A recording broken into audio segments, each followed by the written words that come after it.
el, el anuncio normal y estándar de toda grabación. Acción. Acción. Bueno, buenos días a toda la comunidad de Ethereum Caribe. Muchísimas gracias por unirse a nosotros esta mañana sábado. Hoy vamos a estar junto con Adrián Giannini, CTO de Dexray, experto en e-commerce, blockchain y muchas otras industrias. Lleva más de 25 años de experiencia. Y bueno, hoy junto con Carlos, Juan Camilo, Juan Carlos y Mateo, tendremos un conversatorio acerca de blockchain y la cadena de suministros y sobre todo la importancia de la visibilidad de los datos en ella misma. Entonces, mucho gusto, Adrián. Gracias por estar acá y bueno, quisiéramos comenzar preguntándote un poco por de pronto tus inicios en la tecnología y cómo eventualmente llegaste a encontrar esta nueva tecnología que es el blockchain. Sí, sí. Bueno, muchas gracias por la invitación formalmente. Gracias por participar. Como decía, esto es un honor para mí seguir fomentando blockchain, seguir fomentando esta cultura, más que nada. Y bueno, mis inicios comencé en Argentina, en la logística. Comencé en el puerto de Buenos Aires. Yo graduado de la Universidad de Buenos Aires de Ingeniería de Sistemas. Comencé como Customer Support en esa época, Technical Support. Pero bueno, siempre orientado a la programación, siempre orientado a crecer. Y ahí fue donde me inicié en todo esto de la logística. Y lo primero que veía era los problemas que había en la transferencia de información y la custodia de esa información. Right? Tenías customs, tenías el puerto, tenías los despachantes de aduana, la información de origen, etcétera, y todo era muy engorroso, todo tenía que pasar un papel a través del otro, right? Entonces, todas las tecnologías que tratábamos de hacer era eso, era el manejo de esa información. A su vez, la visibilidad, right? Porque teníamos muchos participantes que necesitaban todos ingresar o ver la misma información una y otra vez, hasta que finalmente la carga salía del puerto. Entonces, bueno, en esa época no había muchos esos sistemas. Incluso hubo un momento cuando el edificio donde tenía todos los papeles y toda la información de las cargas, misteriosamente se prendió fuego. Toda esa información desapareció. Eran cantidad de papeles que no estaban registrados. Entonces, bueno, de ahí eso fue creciendo a IoTs, por ejemplo, teníamos muchísimos sistemas conectados para traquear los contenedores entrando y saliendo, o nosotros manejábamos buques de auto carriers, transportadores de autos, right? de coches. Y entonces eso es una operación muy caótica porque salen 1,000, 2,000 carros de un ship. Entonces había que manejarlo con un scan que trayendo esa visibilidad al sistema, quedaba todo guardado en nuestra operación. No se podía ver por fuera. Bueno, siguió avanzando y después fue cuando me fui a los Estados Unidos a buscar otros horizontes, después de como 5 años de desarrollar ese sistema de manejo de entrada y salida de contenedores y de carga general. Y fundé una compañía de e-commerce. Y ahí empezamos a ayudar a la pequeña y mediana empresa a crear un website, ¿no? En esa época era muy difícil, solamente las grandes compañías tenían un website, te podían vender online. Era extremadamente difícil porque todas las tecnologías estaban en innovación, iban cambiando de acá para allá, y eso es a correlación a lo que vi en el comienzo de blockchain, donde salía un proyecto, comenzaba, caía, habían cambios, muchas compañías seguían pivot entre una tecnología y otra. Entonces era muy difícil para el pequeño tratar de mantenerse en la punta de la flecha, right? Y tratar de mantenerse con la tecnología para competir contra esas grandes compañías que ya tenían un equipo tecnológico donde podían utilizarlo. So, fundé una compañía de e-commerce, una plataforma donde ya usando tecnologías antiguas, traía un poco de un cuestionario donde le iba haciendo la vida más fácil al operador, y presionando un botón le creaba el website. Y nosotros por atrás salíamos corriendo y nos conectábamos a un banco o a otro con una línea punto a punto, y bueno, y le traíamos ese poder. Eso siguió avanzando. Obviamente ahora cualquiera puede en segundos abrir una cuenta de banco con procesamiento de credit card, estar conectado a un software de accounting, de inventario, poder publicarlo en miles de marketplaces, pero al mismo tiempo es muy centralizado. Lo que pasa en estos momentos es que, por ejemplo, Amazon o Walmart, de un día para el otro pueden traer una compañía en la ruina.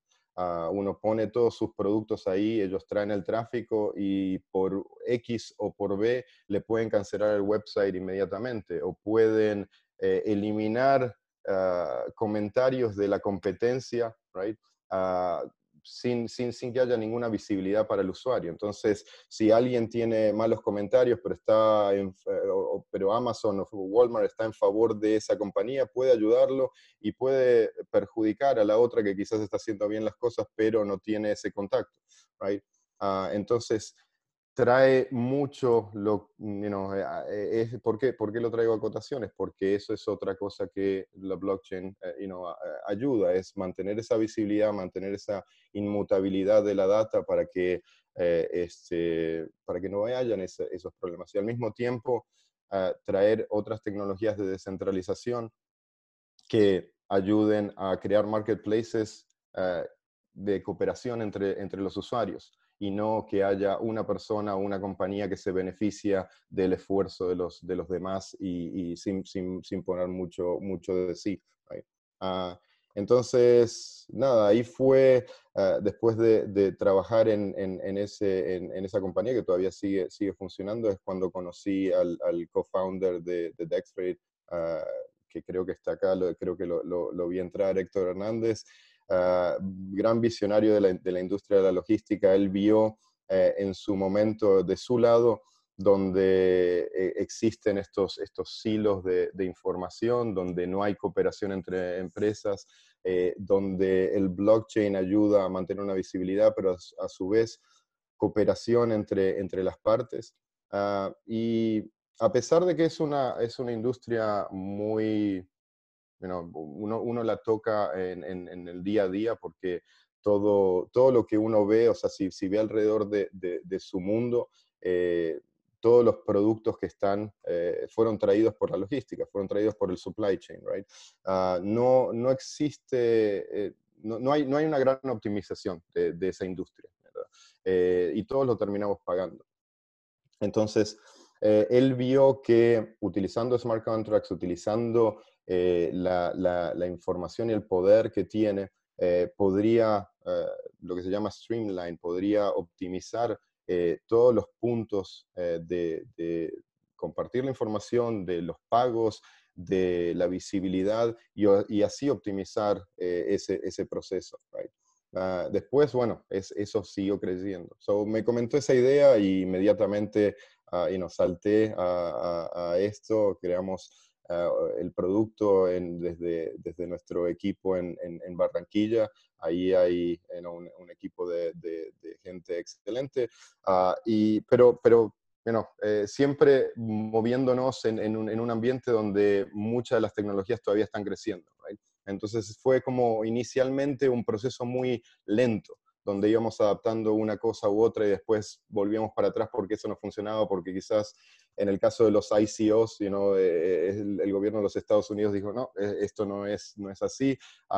Por suerte nosotros no entramos en esa, pero muchos sí cayeron en ese problema, y bueno, ahora están pagando por ello, ¿no? So, hubo mucho aprendizaje inicial, mucho de lo que yo vi en el e-commerce en el 2000, en el 98, y ahora se ve que hay una estructura, se ve que van saliendo todos los componentes que se necesitan para diferentes industrias, no solo para la logística, sino para otras.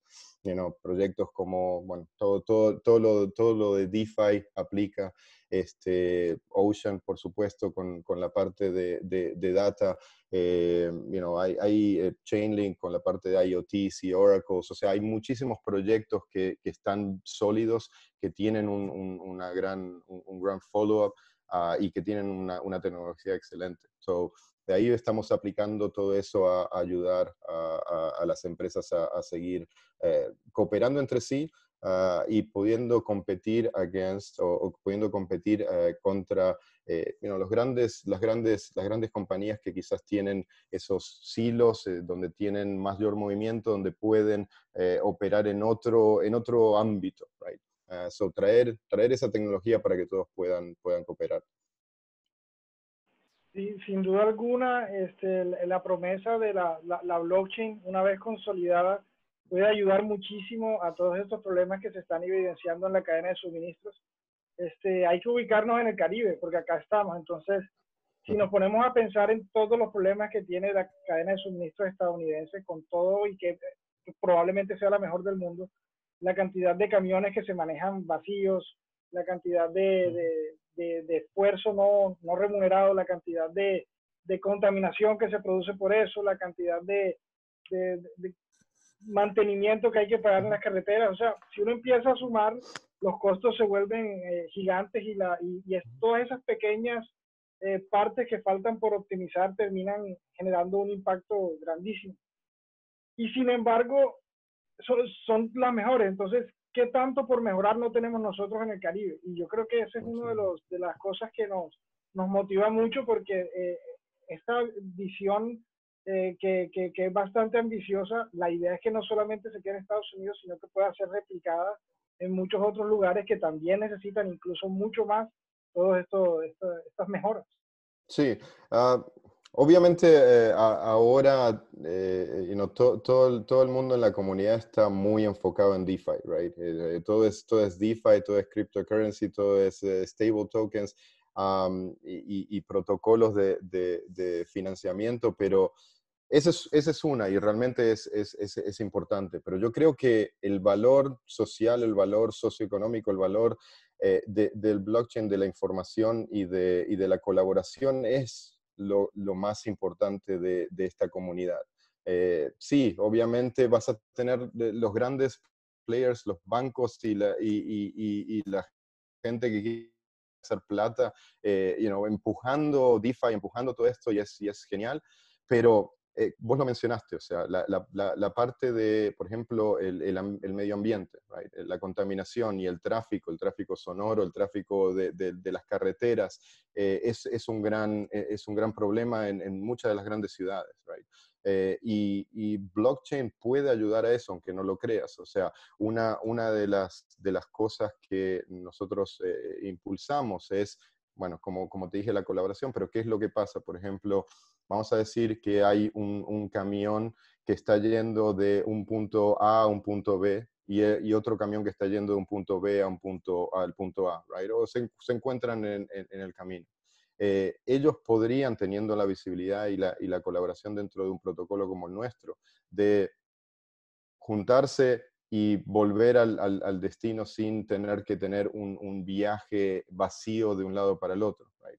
Ahí nos ahorramos en combustible, nos ahorramos en contaminación, nos ahorramos en tráfico en las carreteras, y nos ahorramos la vida del conductor, right? Nos ahorramos que ese driver tenga una mejor vida, porque pueda volver a su casa a visitar a su familia o un evento en particular, right? So, esas cosas son las que hay que fomentar, right? Esas son las cosas que en blockchain, con la ayuda de blockchain, es lo que podemos lograr. Hay muchísimas más, hay muchísimos más ejemplos que se pueden poner donde este tipo de protocolos de cooperación funcionan, ¿no? Y ayudan no solo a mejorar la optimización, la carga, los sistemas, pero también la vida de la gente. Right? Sí, totalmente de acuerdo. Recuerdo cuando nos conocimos hace 2 años en Santiago de Chile para la VidConf. Recuerdo que ya en ese momento estábamos pensando cómo eventualmente y paso a paso podíamos ir descentralizándonos y crear inclusive una DAO. Sabemos que no se puede innovar en todos los aspectos y particularmente para mí, de hace 4 años para acá, me ha sorprendido mucho la viabilidad de los proyectos financieros y la no viabilidad tanto de estos esquemas de coordinación humana. Si tú me preguntabas hace 4 años que MakerDAO y DeFi iban a ser el principal caso de uso, no me lo hubiera imaginado. Hubiera pensado que de pronto las DAOs se hubieran solidificado como caso de uso primero. Y es todo lo contrario. Ahora DeFi es lo principal y todavía no hay una DAO que haya logrado funcionar. Entonces, en ese sentido, por más madrugar no amanece más temprano y toca definitivamente ir a la corriente del ecosistema, muy parecido a lo que sucede con la regulación. Entonces, en eso es lo que nos encontramos ahora. Sí, pero yo creo que mucha de esa culpa la tenemos nosotros. O sea, tenemos que hacer un poco de mea culpa. Muchos de esos problemas son por adaptación a los sistemas, por la complejidad que creamos en ellos. Se habló muchísimo en ETH por ejemplo, de la usabilidad del blockchain. Right? Lo creamos demasiado complicado para el usuario normal. Right? Para el usuario normal poder votar o poder participar quizás en un DAO. Entonces, mucho de lo que, por ejemplo, Aragon hace es traer esa usabilidad un poco más al usuario cotidiano. Yo estoy totalmente de acuerdo con vos. O sea, cuando lo vi, lo primero que vi fue mucho del el caso de uso de las DAO, el caso de uso de esas organizaciones autónomas donde creas el código y lo dejas volar y que la sociedad decida, right, a dónde llega. Andrea Antonopoulos es uno de mis favoritos cuando me lo trajo Héctor a cotación, y él habla muchísimo de eso. Si tienen un momento, síganlo porque tiene unas ideas realmente revolucionarias. Y yo pensaba también lo mismo. O sea, esto es a donde vamos, right? Pero también estaba eso, donde la usabilidad era muy, muy, muy difícil. Lo hicimos de un lado muy técnico, y bueno, eso como que paró un poco el crecimiento, pero no tengo ninguna duda de que eso va a llegar. Nosotros estamos creando un protocolo completamente abierto donde los usuarios son los dueños de la plataforma, que son los dueños del protocolo, donde pueden monetizar su data, donde pueden monetizar su operación, donde tienen una cantidad de beneficios incorporados y donde pueden votar a dónde querer ir. O sea, cuando la primera vez que yo vi esas votaciones donde yo puedo entrar a un proyecto y decir, hey, quiero hacer X porque esto es lo que yo tengo pasión y lo que me interesa sobre este caso en particular, necesito X cantidad de recursos, X cantidad de plata, y inmediatamente lanzo una votación y la comunidad lo aprueba. Hay un administrador que ejecuta la decisión, and that's it, it keeps moving. O sea, sigue moviéndose hacia adelante o hacia atrás. O sea, puede ser lo bueno o lo malo, right? Pero hey, es la decisión del pueblo, es la decisión de la gente. Sí, definitivamente democratiza un poco ese poder de decisión en estos momentos que es tan complicado. Y sí, la usabilidad creo que en este momento es el segundo problema más grande que encuentran las cadenas de bloques y la tecnología. El primero sería, pues, por supuesto, la escalabilidad. En ese sentido, todavía falta para poder pensar en una cadena de bloques que de verdad cree valor a nivel mundial y sosteniblemente. Pero se está trabajando mucho hacia allá, y el segundo reto más grande es la usabilidad. estoy seguro que una vez se encuentre un nivel, un orden de magnitud mayor para la escalabilidad, se seguirá atacando el problema de la usabilidad para que esos usuarios mainstream que de pronto no quieren recibir tanta responsabilidad que requiere ahora mismo del usuario la blockchain como es ahora, se puedan integrar a esas dinámicas de valor, sobre todo viendo cómo este año las soluciones de Layer 2 han escalado tanto. Todavía está el Reddit Bake Off y ahora en la hackathon de ETH Online hay muchísimas alternativas para ser usadas. Entonces vemos que son problemas que se están solucionando y podemos estar optimistas de que en el corto mediano plazo vamos a encontrar un ecosistema mucho más maduro y con usuarios mucho más listos para utilizar estas nuevas herramientas. Sí, sí, sí, total. Tocas muy buenos puntos. O sea, en el tema de la escalabilidad hay muchísimos proyectos que están atacando eso. Obviamente, Ethereum está un poco lento en ese tema, pero hay muchísimos otros que están agarrando el hilo y están haciendo sus cosas muy interesantes. O sea, vos bien lo sabés, RSK, donde nosotros estamos encima, donde hay un talento enorme, donde hay una capacidad enorme de desarrollo. Están creando tecnologías que unifican muchísimo las dos o los diferentes networks, donde hay muchísima colaboración. Pero una cosa que quería tocar y que quería dejar bien claro en esta charla es el poder que nosotros tenemos en poder ayudar. Sí, es verdad que bueno, hay muchos protocolos y muchas tecnologías, pero en cada uno de ellos, la mayoría, o sea, open source, la mayoría son de código abierto, donde todos podemos ir y participar y poner nuestro grano de arena en algo que nos apasione. Right? Tenemos muchísimo tiempo, muchas veces, o sea, lo utilizamos para cosas banales, pero creo que este es el momento para poder poner nuestro poder de nuestra capacidad y nuestra decisión en dónde poner un poco de esfuerzo para que los proyectos sigan avanzando, ¿no? Hace poco tuve una conversación con la gente de Obi-Wan, de Open Bazaar.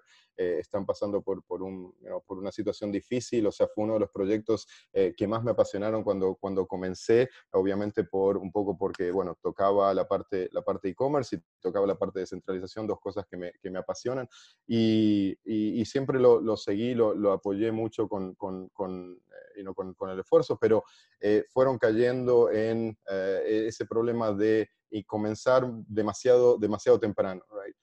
Y no tuvieron esa adopción. Ellos fueron el mayor error cuando fui, que tuve la oportunidad de hablar en persona con Brian. Lo que le dije fue eso: yo te puedo ayudar a mejorar ese interfaz porque es terrible. O sea, la adopción es un problema muy grande.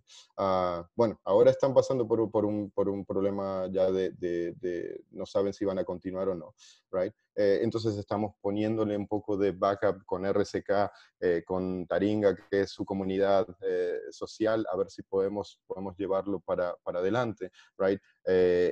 Tuvimos una conversación, pero no solo nosotros podemos hacerlo desde empresa, lo podemos hacer del lado personal, donde vemos un proyecto que es bueno, que quizás le podemos mejorar, pongámosle un poco de tiempo, podamos cooperar y crear algo mucho más grande en forma de comunidad. Right? Yo creo que eso es algo que deberíamos todos estar haciendo diariamente. Sí, y Tenemos yo, una... bueno, antes, José, que para terminar ese tema, Adrián tocó algo muy importante, que es ese sentido de comunidad, porque siento que desde el boom de las redes sociales, de hace un poquito de 10 años atrás, se hace un mayor esfuerzo para crear plataformas, centralizar más en diferentes soluciones, pero tú estás refiriéndote aquí a crear comunidad, a ser un poco más abiertos y que sea la colaboración y la competición entre todas las partes para crear algo magnífico, algo más grande, pero no centralizarlo en esa idea de plataforma en el que el valor está sujeto a qué tanto se requiere dar y termina el usuario siendo el producto final Sí. de esto. Entonces, ¿cómo ves ese sentido de creación de comunidad en las plataformas que están siendo creadas ahora como Dexray? ¿Cuál es la visión que ves? Si vamos rápido, vamos lento. Del lado de Dexray estamos creando una comunidad, pero estamos en los comienzos, o estamos un poco más en un ambiente controlado, right?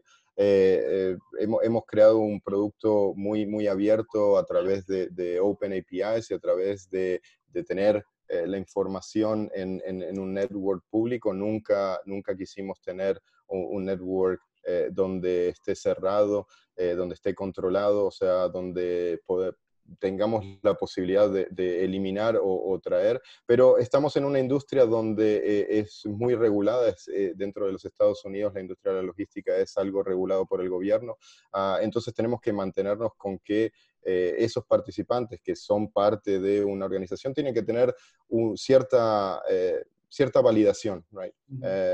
De la misma manera que yo no estoy en contra del KYC, quizás, o sea, los maximalistas me matarán, el Know Your Customer, cuando estás entrando a una plataforma de financiamiento, de movimiento de moneda, donde se necesita quizás cierto monitoreo de algunas partes, right? No digo que tengas la posibilidad de eliminar o de controlar ese ingreso, pero sí tener una idea de quién está pasando, porque hay mucho, o sea, como comentábamos en un comienzo, cuando, antes en la charla informal, ¿no? Es un mundo un poco difícil en la parte de, por ejemplo, lo vivo yo en la parte del e-commerce, right? Donde constantemente estamos siendo atacados, donde constantemente hay gente tratando de robar la información, de robar los números de tarjeta de crédito o de callar o de eliminar un competidor de una manera injusta. So hay que tener, hay que tener cuidado con eso. Eh, Justamente antes de la llamada, alguien comentó de que se habían apurado de su identidad y estaban pidiendo criptomonedas a través de una cuenta. Eso pasa constantemente. So hay que tener un poco de control. No mucho, pero sí hay que tener un poquitito. Aprovecho que usaste la palabra maximalista para un poco hacer una comparación con el efecto Dunning-Kruger effect, que entonces una persona que cree mucho saber de algo se da cuenta que en verdad no sabe tanto y empieza su verdadero aprendizaje. Creo que el maximalismo está pasando por esa etapa porque de pronto en los primeros años de Bitcoin o los primeros años de Ethereum era más fácil ser un poco fanático al respecto, pero ahora con todas las innovaciones que hay en paralelo hacia diferentes enfoques, creo que de verdad el ecosistema blockchain va a ser amplio, un amplio espectro de procesos de consenso, van a haber proof of work, va a haber proof of stake, van a haber híbridos, van a haber delegados, y de la misma manera van a haber layer 2, van a haber sidechains que van a encontrar su caso de uso y su market fit. Entonces, pues sí, en este caso, cuando mencionaste RSK, desde el comienzo nos gustó y nos parece que ha estado muy también en la dirección de Ethereum por adoptar los contratos inteligentes, que es una parte fundamental de esta tecnología y para poder lograr su objetivo. Y sí, parece que nos vamos adentrando a ese mundo. Lo vemos ahora en DeFi, que es una de las primeras casos de uso fuerte que vemos, que no es solamente una stablecoin, son muchas stablecoins y denominadas en diferentes fiat. Y lo mismo va a pasar con las diferentes tecnologías que van a terminar convergiendo y la interoperabilidad va a ser la regla.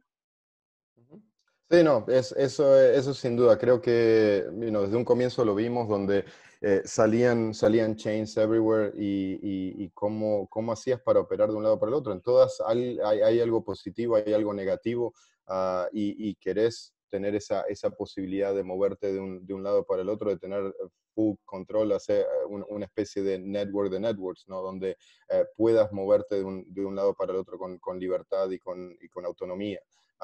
Pero como vos lo mencionaste, o sea, hay muchísimos proyectos que están trabajando en eso. En RSK hay unos proyectos muy interesantes. Ahora están incorporando Chainlink sin problema, donde hay un completo control del network, desde el lado de RSK como del lado de Ethereum. Y ellos tienen esa ventaja adicional, ¿no? Donde su modelo y su tecnología les permite poder cooperar o colaborar entre Bitcoin y Ethereum de una manera más fácil, quizás, por su topología, ¿no? Y aparte por el gran talento que tienen dentro de la empresa. Sergio Lerner es uno de los ingenieros del sistema, donde si lo buscan, es una persona de las más inteligentes y con mayor conocimiento que he conocido en la industria. Síganlo porque realmente trae muchísimo a la mesa, trae muchísimas innovaciones y muchísima colaboración que se necesita. Es muy interesante poder participar en ese tipo de proyectos de interoperabilidad entre los networks.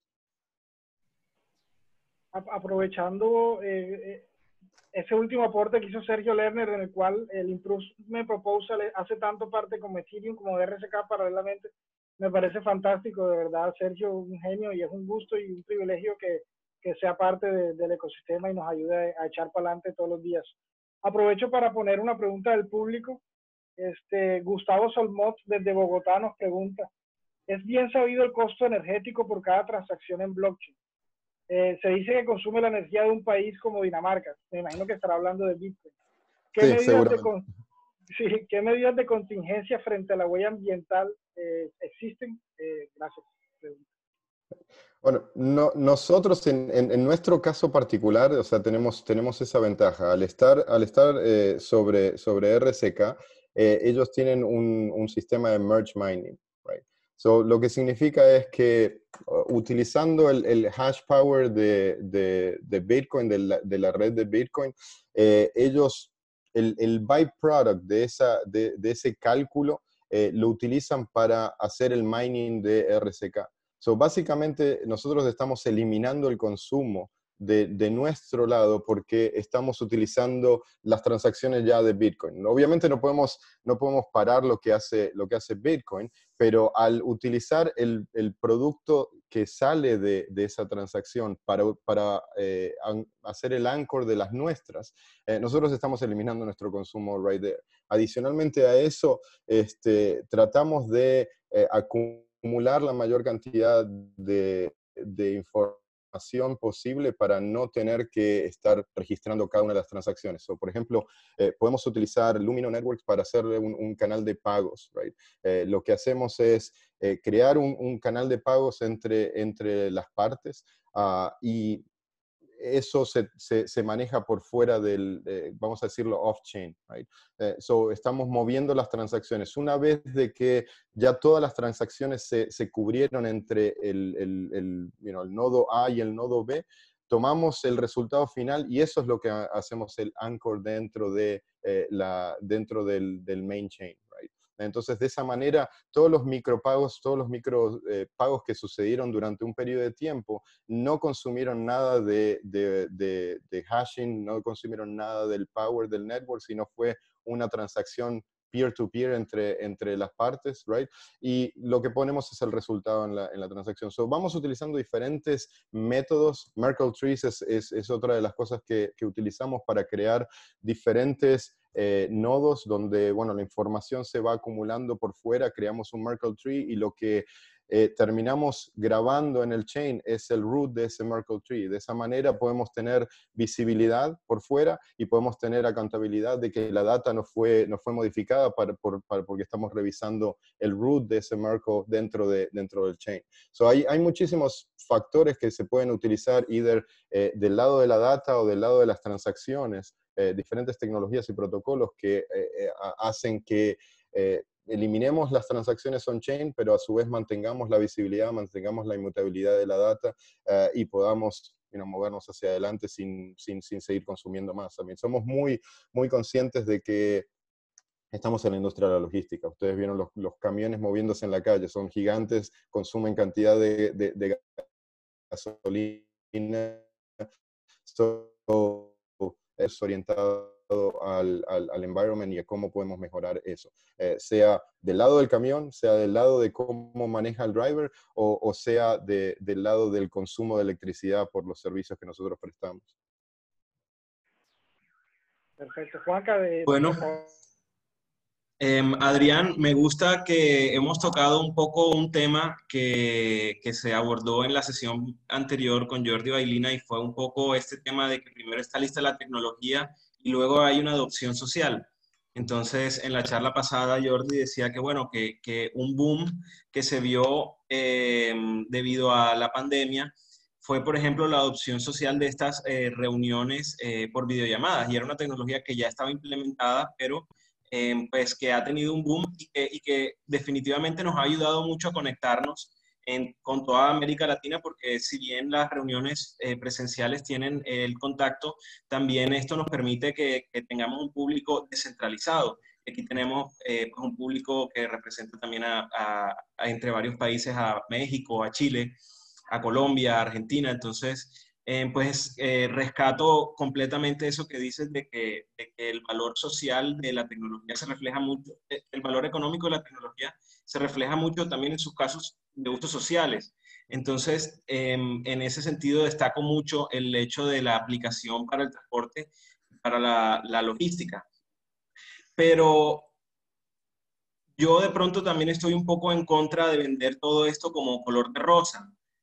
Sí van a haber muchas transformaciones y muchas mejoras, pero también siempre hay diferentes cuellos de botella, desde el choque contra el statu quo, desde cuestiones geopolíticas, desde cuestiones sociales. Entonces, me gustaría preguntarte cuál piensas tú que es el mayor cuello de botella para la adopción de plataformas de logística y cadenas de suministros descentralizadas a nivel mundial, o cuál de pronto también podría ser un detonante, así como te menciono el hecho de la pandemia para las reuniones virtuales, cuál podría ser un detonante que catalice la adopción a nivel mundial de esta tecnología. Right. Bueno, uno de los mayores cuellos de botella que nos vamos a encontrar es esa adopción financiera al fin y al cabo. Right? Principalmente una de ellas ya lo tocamos, que fue la usabilidad de estas herramientas, eso es uno, pero bueno, nosotros creo que hemos hecho un buen trabajo en ocultar mucho de esa complejidad dentro del producto que hemos montado y estamos abriendo eso a que otras partes, otras empresas, otras personas puedan crear sus herramientas sobre nuestro network y utilizar su conocimiento y su experiencia para aplicar, para mejorar esa usabilidad incluso más. Esa es una de las principales, pero la otra es cómo movernos. O sea, es muy bonito tener un token, es genial poder moverlo libremente entre países, entre fronteras, entre personas, tener milestones para pagos, etc. Hay muchísimas cosas que sirven, es muy bueno. Pero yo tengo que comer, right? El driver tiene que poner gas en el camión, el driver tiene que comer, tiene que ir a un hotel de repente. Llega con un token, sea Bitcoin, sea Ethereum. Bueno, Bitcoin y Ethereum quizás tenga un poco mayor adopción, pero no necesariamente en el medio de un lugar rural, en el medio de Estados Unidos, right? Entonces, esa adopción de los sistemas financieros estándares o lo que yo siempre critico muchísimo es estos grandes protocolos que tienen un buen poder adquisitivo de crear su propio banco. Se requiere muchísimo poder, se requiere muchísima infraestructura, pero hay muchos de estos proyectos que lo tienen, right? ¿Por qué no ponen su poder para crear un banco que ayude a la comunidad a hacer el cambio de moneda más fácilmente, right? En estos momentos eso es lo que más nos encontramos. Y ya hay diferentes proyectos en los que hemos estado hablando y sí se está moviendo un poco más. O sea, recientemente PayPal, no sé si escucharon, está moviéndose en eso. Obviamente hay más control, obviamente ya es una plataforma más cerrada, pero eso va trayendo más y más renombre y más proyectos dentro de la comunidad, right? Eso es lo que necesitamos. Necesitamos tener un on-ramping, off-ramping de moneda a fiat fácilmente, que sea sin tantos tiempo de espera, sin tantos fees. Es terrible. O sea, nosotros nos encontramos con muchísimos de esos problemas por exclusivamente eso. Tarda X cantidad de tiempo en moverse la plata de la cuenta o del wallet a mi cuenta de banco. O tengo que pagar un fee exorbitante. Cuando acabo de mover 100 millones de dólares, not really, pero bueno, acabo de mover 100 millones de dólares por un fee mínimo, right? ¿Por qué un banco que internamente hace lo mismo? O sea, eso es lo que más bronca me da, que internamente hacen exactamente lo mismo. No es que tienen un barco que mueve la plata de Estados Unidos a Australia, right? Entonces, ¿por qué me cobran los fees que me están cobrando? ¿Por qué tardan el tiempo que están tardando, right? Es completamente absurdo. Nosotros tenemos un pago de ACH, lo que se llama ACH, dentro de la plataforma, y a veces tarda 7 días. ¿Por qué? Porque hay lo que se llama un clearing house, por eso es ACH, un clearing house que revisa si la cuenta de banco tenía plata, si el banco de destino está bien, si el origen estaba bien, etcétera. O sea, hacen una cantidad de chequeos que en este tiempo, en esta era en la que vivimos, es de milisegundos. ¿Por qué me tardan 5 días? Right? So, ese es un problema fundamental y que me gustaría que ciertos proyectos pusieran la plata donde vale, en la boca, y que creen esas infraestructuras que necesitamos para podernos mover más fácilmente. Totalmente de acuerdo. Y aprovecho que tocaste el tema de que incluso en Estados Unidos el driver y el carrier muchas veces tienen problemas de financiación en su proceso. Para contestarle la pregunta que nos hace Juan David desde Bogotá, que quiere escuchar un poco sobre cómo se está usando los tokens en la logística. Está preguntando específicamente por los NFT, por los ERC-721. Okay. Precisamente nosotros en DexFi pues, hicimos un piloto con MakerDAO al respecto, pero entonces pues quisiera que ceder la palabra a Diana para que te conteste a Juan David. Sí. I mean, definitivamente NFTs es uno de los tokens que más me gustan. No solo porque sirve para una cantidad de cosas, son extremadamente valuables. Nosotros, en nuestro caso, como bien lo mencionaste, hicimos un proyecto con un piloto con MakerDAO para traer assets que están fuera del chain, dentro del chain, dentro de MCD, dentro del Multi-Collateral DAI. Entonces, ¿para qué utilizamos los NFTs? Es para digitalizar ese invoice que existe entre el broker, entre el carrier, que es el que mueve la carga, y el broker, que es el que le presta la carga, o que es el que contrata el movimiento de carga en la plataforma, ¿no? Entonces, una vez que el carrier mueve la carga del punto A al punto B, él genera un invoice por los servicios prestados. Ese invoice está dentro del contrato inteligente en el que tenemos, right? Donde marca todos los milestones que se cumplieron en la transacción. levantó la carga en el punto A, se llevó al punto B, no hubo problemas. Entonces, una vez que eso termina, el contrato inteligente genera un NFT de la data que tiene esa operación, la identidad del broker, la identidad del carrier, cuál fue la información prestada, cuáles fueron los montos del costo de la transacción, cuál fue la carga que se movió, etc. Right? Toda la metadata que tiene la transacción va dentro del NFT. Ese NFT después entra dentro de un protocolo que se llama TeamLake, que es parte de Centrifuge, un partner que tenemos en la parte de DeFi. El protocolo TeamLake lo que hace es evaluar ese asset, darle un valor en moneda ERC20, right? Y calcular el riesgo del pago de esa transacción, right? Y de ahí le asigna un porcentaje de interés, un porcentaje de fee, right? So, con esos ERC20 que se generaron basados en ese ERC721, que es el NFT de la transacción, eso se envía al MCD, al Multi-Collateral DAI, para generar DAI que después devuelve y entra al que está pidiendo por la plata. Después ese DAI, él puede hacer lo que quiera, right?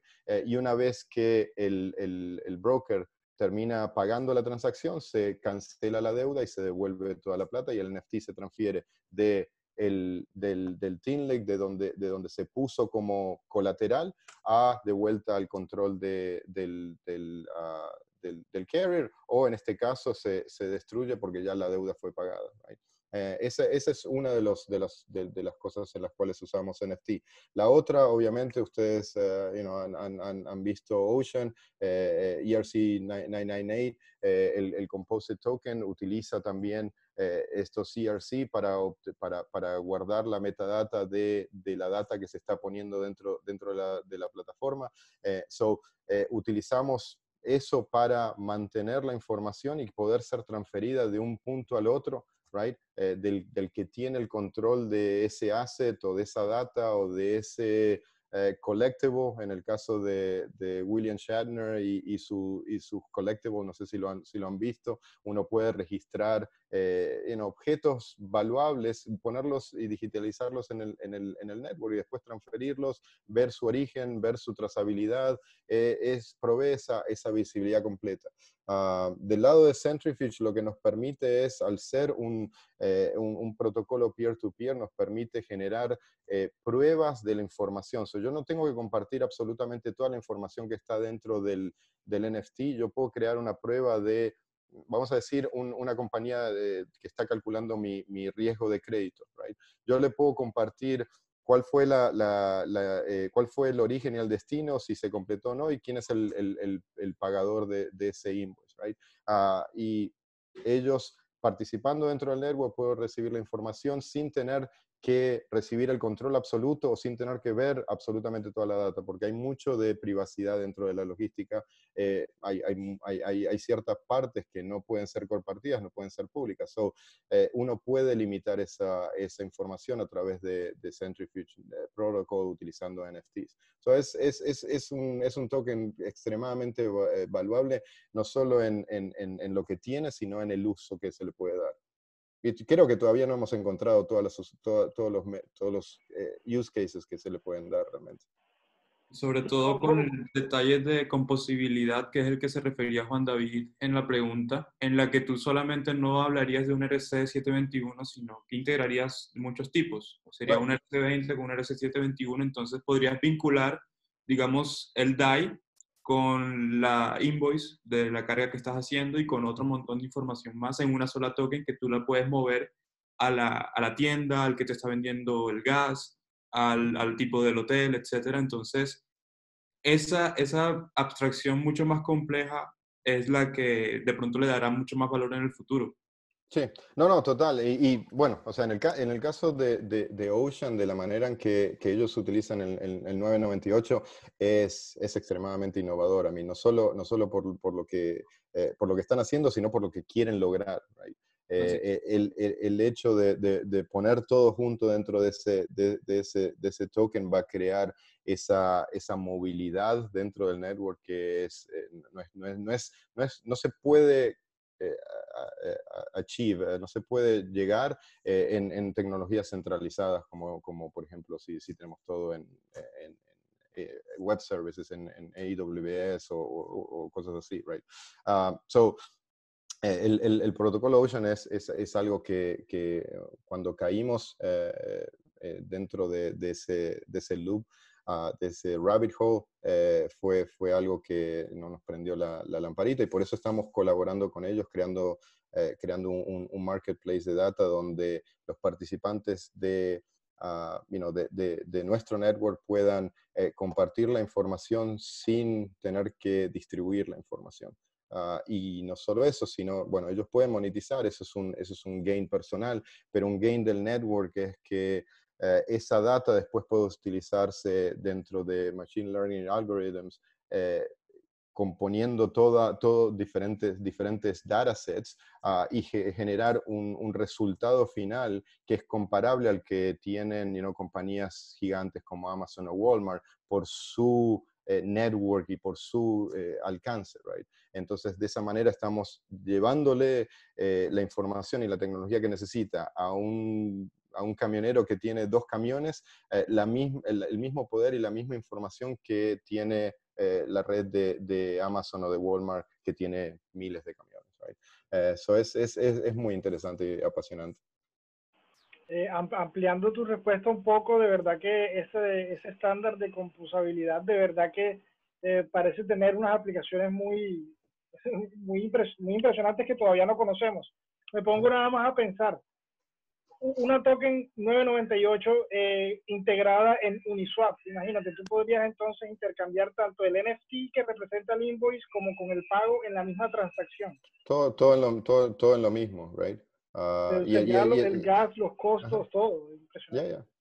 No, es algo extremadamente interesante. Hay un artículo muy bueno en Medium. Si no están en Medium, metas en Medium, de Trent McConaughey, que es el CEO CEO o ideador o founder, genio, lo que lo quieras llamar, de Ocean Protocol y de BigChainDB. Si no conocían el proyecto de BigChainDB, es un proyecto de base de datos descentralizado encima de Mongo. Se lee como, se escribe como chain, con un consenso, pero se lee como Mongo. Es extremadamente interesante. Y bueno, y en el Medium, si buscan por Trent McConaughey, hay un artículo de 3 partes que habla sobre el protocolo y entra en detalle a la parte de Composite. Ahí lo compartí en el chat para los que estén interesados. Por lo menos la parte 2, que habla mucho más claro de la parte de data tokens y la composibilidad de estos. There you go. Sin embargo, es ideal comenzar en la primera parte. There you go. Sí, no, obviamente. O sea, hay otra cosa. Yo siempre, hay un podcast en Spotify, y hay un capítulo de 3 partes de Trent McConaughey, una entrevista así muy informal, pero entran en mucho detalle. En este momento no la tengo en mente quién es el podcast, pero después lo voy a compartir para que ustedes lo compartan con su comunidad. Es muy, muy interesante. Muchísimas gracias, Adrián. Ya se va a cumplir la hora para la cual te solicitamos.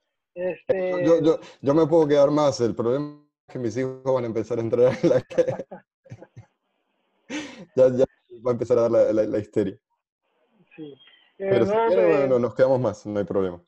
Te da muchas gracias por la respuesta, que no se habían imaginado las NFT siendo utilizados para esos casos de uso, porque digamos los más publicitados son para el arte y para los juegos y para las cosas, sí. Pero no, en realidad detrás de todo esto y sobre todo en las composable tokens se esconde una fuerza gigante y paso a paso, día a día, se va descubriendo cómo implementarlas y cómo traerlas más a la realidad.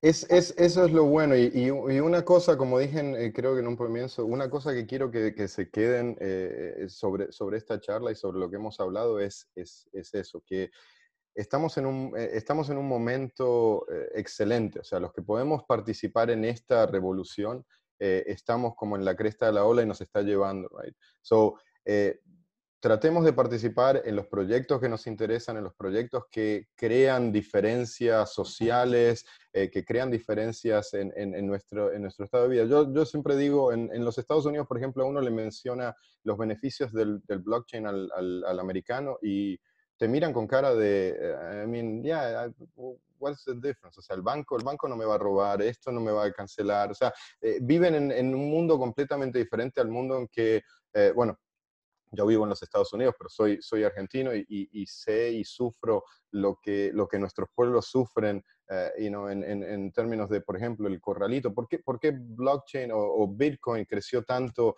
en Argentina? Fue porque los bancos un día dijeron, hey, no te damos tu plata. La plata que trabajaste toda tu vida no está más. Right? Entonces de ahí tuvieron que innovar, tuvieron que salir a buscar y justamente cayó en la explosión de Bitcoin. So, eso creció de una manera exponencial. Realmente el impacto está en nuestras economías que están surgiendo, en economías que tienen problemas o en casos sociales. O sea, hay proyectos sociales en Brasil para documentar a la gente, en Argentina mismo hay proyectos donde se crean microeconomías dentro de barrios para que la gente pueda participar o para que la gente pueda vender cosas dentro de su pequeño barrio. Blockchain for Humanity está creando un proyecto mundial para poder hacer trazabilidad de las donaciones. Hay proyectos en África, en India, o sea, ahí es donde nosotros podemos realmente crear la diferencia. Por eso digo, o sea, si tengo que dejar algo es la cooperación y la colaboración en proyectos open source que realmente nos apasionen para llevar esto a buen puerto, y a poder competir. Hay muchas poderes, hay muchas cosas que influencian nuestras decisiones, pero yo creo que como comunidad podemos lograr llevarlo al éxito. Definitivamente, y por eso tenemos que hacerle tanto eco a la decisión de la Ethereum Foundation de apoyar, pues, el continente latinoamericano, decidiendo uno de sus países como sede. Perfectamente hubiera podido ser en Argentina o en Chile, que los ecosistemas están un poco más desarrollados y más consolidados. Sin embargo, yo estoy completamente convencido que esto es una apuesta como región, y definitivamente están el resto de Latinoamérica llamados a acompañarnos y a recibir unidos a este evento que va a ser fantástico, y la idea es que quede y perdure, que consolide mucho más los ecosistemas, que se creen más alianzas, más sinergias, que se construya comunidad, confianza. Llegó el aguatero a las 11 en punto. I mean, es increíble. O sea, te lo dije. A ver, mejor imposible. Pero bueno, a él también lo podemos ayudar. I mean, a vender de manera más eficiente. Pero totalmente de acuerdo. I mean, a eso vamos. Estoy súper feliz de que sea en Colombia, no solo porque me queda más cerca, sino porque expande una comunidad que está creciendo. En Argentina ya está bastante grande, o sea, ya tienen buenos proyectos funcionando. Obviamente hubiese sido tan bueno como en Colombia, pero en Colombia está creciendo, hay que fomentarlo. De la misma manera, no sé, hablaste en un comienzo de la BitConf en Chile. Ellos, ¿por qué lo iban a hacer en Centroamérica? Bueno, para traer esa tecnología dentro de Centroamérica, right? Lamentablemente no se dio por la pandemia, lo van a hacer virtualmente. Les sugiero que si pueden participen, porque la BitConf es uno de los eventos más interesantes. Lamentablemente este año va a ser virtual, tenía ese feeling de contacto personal, pero bueno, o sea, participen en ese evento, es muy, muy interesante, pero la llevaron para allá, para eso, para fomentar en la región la tecnología y mejorar la calidad de vida de la gente y traer awareness, traer la información a los que más la necesitan, right? Participen. Muchísimas gracias, Adrián, de verdad, por tu tiempo. Esperamos tenerte de vuelta y también presencialmente, por supuesto. Sí, ojalá. Ojalá pronto. Entonces, no, un abrazo gigante y muchísimas gracias por ayudarnos a construir el ecosistema acá en el Caribe. Un placer y cuando necesiten ahí estaré, ¿ok? Un abrazo a todos, un saludo para todos, muchas gracias por dejarme participar. Hasta luego. Hasta luego. Luego. Bueno, Saludos, espero que todos los participantes hayan disfrutado de la llamada. Como pueden ver, tenemos bastante confianza con él porque lo conocemos ya de bastante tiempo y definitivamente es uno de nuestros ejemplos a seguir. Aprovechar que estamos todos acá para contarles un poco sobre qué se va a hacer para las próximas reuniones. Hay un proyecto muy interesante que se llama Circles UBI, que por medio de comunidades van a tratar de crear un salario básico global en la blockchain. Por supuesto es un experimento, pero pues nosotros queremos hacer eco de él. Entonces los invitamos. Queríamos ya estar certificados para empezarlos a certificar a ustedes como usuarios. Sin embargo, todavía no lo hemos conseguido. La idea es que para el próximo mes ya nosotros seamos usuarios verificados y podamos empezar a verificar el resto de usuarios de la comunidad para que las interacciones entre nosotros y la confianza de nosotros empiece a generar valor y eventualmente unirnos con el resto de comunidades latinoamericanas para crear a partir de esos círculos pequeños, un círculo bastante grande en el cual podamos dar, ayudar a ese experimento a ver cómo se puede de pronto pensar en otras maneras en la cual la blockchain puede ayudar directamente a las personas. Estamos en este momento, si alguien quiere pedir la palabra, prender la cámara o algo, por supuesto que se puede para alguna pregunta que de pronto no alcanzaron a hacer. Y bueno, nuevamente muchas gracias. Juanca, Mateo, Camilo, no sé si quieren agregar algo. Nada, he visto que un par se prendieron la cámara. Ahí está Héctor, está Juanda. Si alguno de ustedes quiere tomar la palabra, está completamente abierto.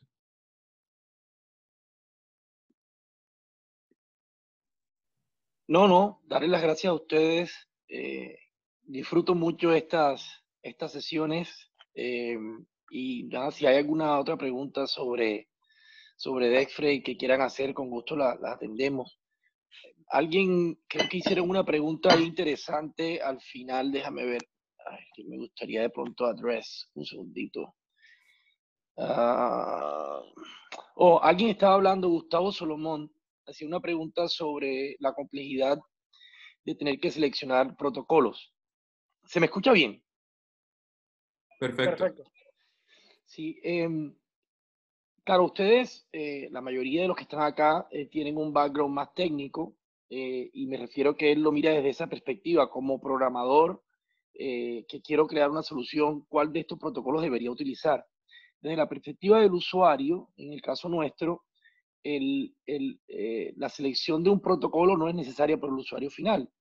Digamos que a los equipos nos toca dedicar mucho tiempo a estar estudiando las diferentes tecnologías que otros equipos están utilizando, analizando qué tanto éxito tienen y cuál es la rigurosidad que utilizan cuando están creando esos protocolos, para luego nosotros entender si en nuestro caso de uso se puede utilizar o no.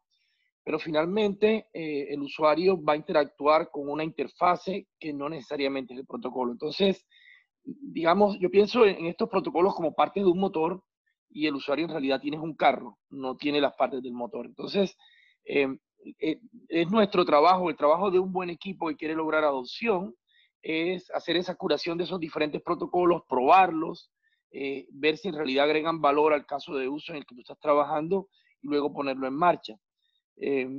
Obviamente, el reto se me hace para las personas técnicas, el reto es estar al día en tanta innovación.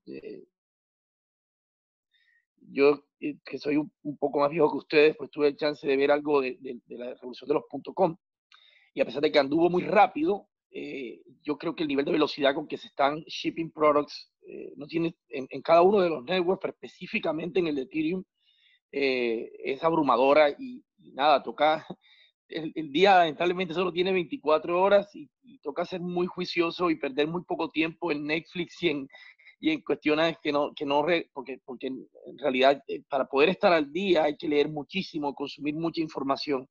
Entonces ese es el reto de pronto para el técnico, pero para nosotros, como les decía, implementando un protocolo es hacer esa curación y probar que el caso de uso, que presta servicio al caso de uso que tú construyes. No sé si eso le contesta la pregunta a la persona que hablaba de eso, de los protocolos. Excelente aclaración, Héctor. Muchas gracias por unirte a la llamada y compartir tu conocimiento con nosotros.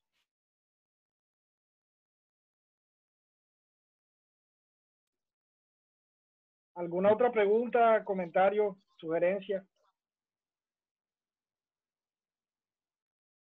Estamos planeando para el próximo mes que la invitada sea Mercedes Vidal. Ella ha trabajado mucho en el aspecto de comunidades descentralizadas. Y bueno, esperamos confirmarles la fecha pronto. La idea es continuar con estos esfuerzos mensuales de seguirnos conociendo, seguir aprendiendo juntos, seguir poniendo la tecnología en contexto, seguir poniendo esta tecnología a la orden del día para darnos cuenta que cada vez más es parte del presente y que sin lugar a dudas va a ser parte del futuro. Entonces, de cualquier manera que nos vayamos actualizando, conociendo, aprendiendo, sin lugar a dudas, no vamos a ser solamente nosotros los que recojamos los frutos de eso, sino también nuestras comunidades, nuestros países y nuestro continente, en realidad. Entonces, les reitero, muchísimas gracias a todos los representantes de las comunidades, Carlos en México, Juan David en Bogotá, sé que hubo otros más, y sí, invitarlos también a que sigan siendo parte del curso de Descubriendo Blockchain que se está dando todos los martes y todos los jueves. Esta semana tendremos 2 invitados bastante técnicos, entonces para los developers especialmente les llamamos la atención para que se unan esta semana. Y bueno, a la orden siempre por los canales que ya conocen, por nuestro Telegram, por nuestro Meetup. La idea es seguir construyendo la comunidad.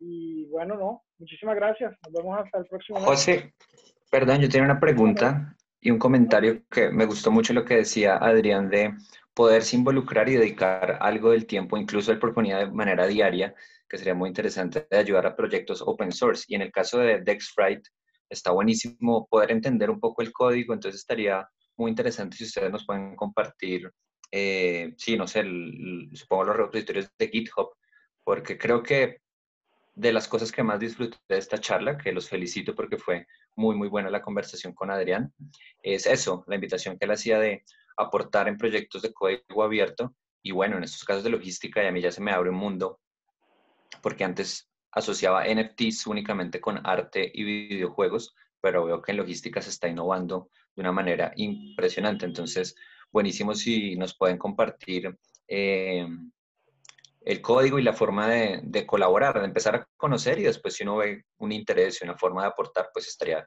muy bueno ayudar en proyectos abiertos. Claro que sí, Juan David. Quisiera comentar algo ahí interesante que a lo mejor no quedó muy claro.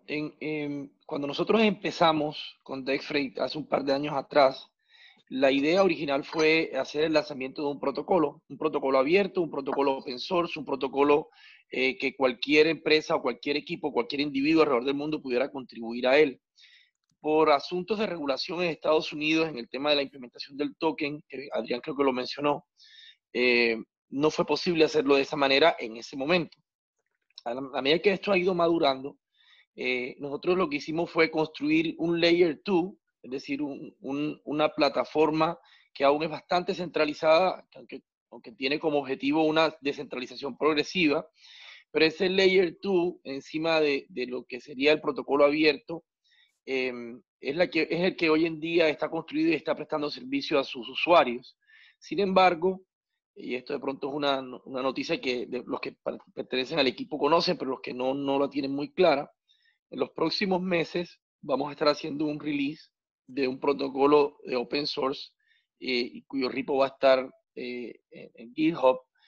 Y esto es con el apoyo no solamente del equipo de DexFreight, sino estamos colaborando en Blockchain Transportation Alliance y estamos también, Rayad, nuestro CIO, es el coordinador del grupo de supply chain de Mobi, colaborando con Amazon, colaborando con Toyota, con Ford, con BMW, con una de las compañías automotrices más grandes del mundo. Entonces, esa oportunidad de colaborar en Dexfreight, en código abierto, directamente contribuyendo al protocolo, está a punto de ser abierta. No tengo exactamente una fecha en la que va a haber un testnet, pero está...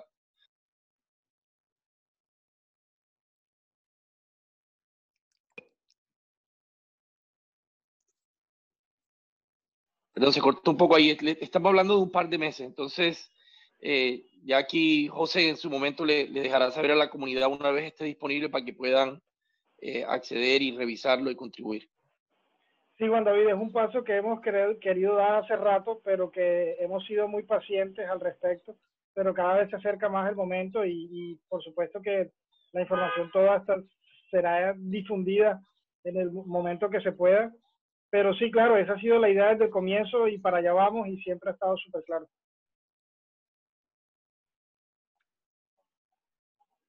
Listo. Creo que podemos ir cerrando ahí, José, ¿no te parece? Si alguien más tiene alguna pregunta o acabamos la sesión ahí. Bueno, no, muy bien. Muchísimas gracias, Juan David, Héctor, por esta última pregunta. Y bueno, nos vemos el próximo mes con la siguiente invitada. Y nuevamente, bienvenidos todos los comentarios, sugerencias, aportes, preguntas a los canales que tenemos en diferentes redes. Y sí, para adelante. Hasta luego. Chao, chao.